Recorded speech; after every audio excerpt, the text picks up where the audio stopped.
Now, it's been nearly 4 months since Hamas carried out its brutal terrorist attack on Israel and captured innocent people as hostages. Some have been released, but Israel says 136 people are still being held by Hamas, but estimate around 24 of those are presumed now to be tragically dead.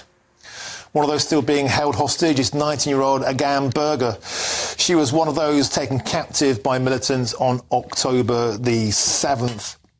And I can now speak with Ashley, her cousin, who is the cousin of Agam Berger, who is in the studio. Thank you so much for coming in to see us at Stu News. Can we start? Why are you in Britain? You've spoken today, I understand, in Parliament. That's correct. So I came in from Israel to speak today. There was a panel in front of many members of Parliament. We were talking specifically about the sexual abuse from October 7th. And I came specifically to speak about the hostages, specifically my cousin, the female hostages that are still there after 117 days.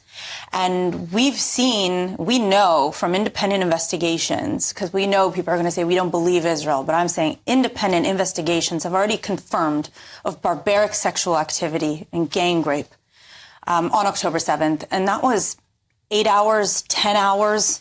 They have been there. These girls have been there for 117 days now. And the difficult things need to be said. What if they're pregnant? What if they need to abort?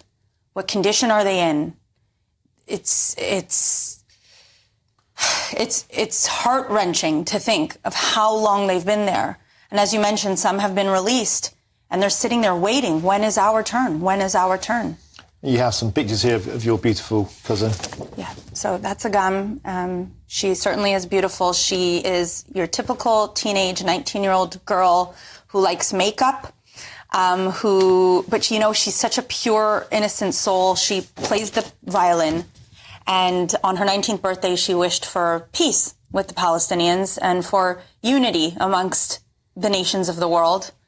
And this is an image of her that you may have seen on the cover of the Daily Mail not so long ago from that day when she was taken, injured. And we also have an image of her being taken hostage with her pajama pants all bloodied.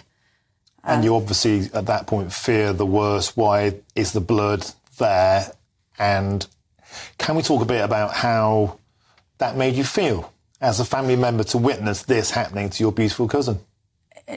Just honestly, I vomited when I saw it.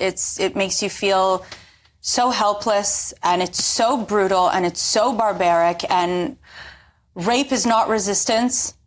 And the hypocrisy of the world, how long it took the United Nations Women Organizations to even recognize this, or of them saying, where's your evidence? And really the hypocrisy of the women's rights organizations. When it's Israeli women, it doesn't matter. I just don't seem to understand it. Can I ask you, one of the stories that I covered during this that really bothered me as a mere outsider was watching people, pro-Palestine protesters, ripping down pictures of those who'd been kidnapped. As a cousin of somebody who that's happened to, how did that make you feel? Very angry. Very, very angry. The worst is seeing them saying this is Israeli propaganda, refusing to believe that it's true.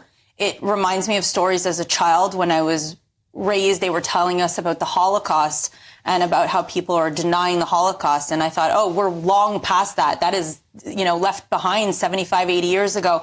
But to see people rip down these signs reminds me of those stories I was brought up of people saying this never happened.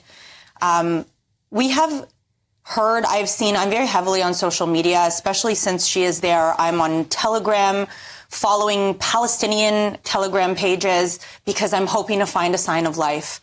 And I've seen on Palestinian social media rumors of selling time to spend time with these girls to civilians. Prostitution. I mean, yeah, it's hard for me to say that word. That's what's happening. I can't confirm it, but these are the rumors going on social media, and these are our biggest fears. What if somebody's pregnant? Mm. And it must have been bittersweet to have seen others mercifully released, yet you still don't know what's happening to Agam.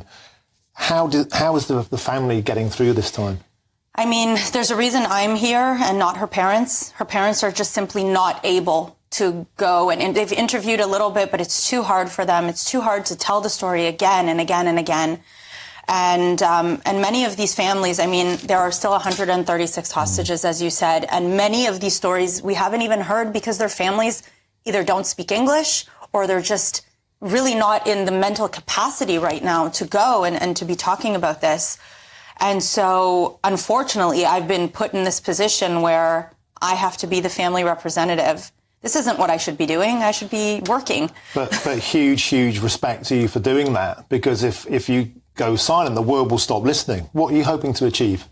That the world won't go silent, because I've been traveling the world now talking about this, and you'd be surprised how many people, and specifically from the young generation, where they're getting their information solely from TikTok and Twitter, they don't know about hostages. And we're seeing awful images coming out of Gaza, and I have, any loss of innocent life is a tragedy on both sides. I will be the first to say it. But you cannot go to the streets of London and protest and ask for a ceasefire if you don't know that we have 136 hostages, young women, in the hands of these terrorist monsters. We saw what they did on October 7th. I don't want to imagine what they're doing to them there 117 days and counting. An astonishingly brave story. Thank you very much for coming in and sharing it with us. Thank you so much. I wish you the best of luck, and I just pray for a happy resolution.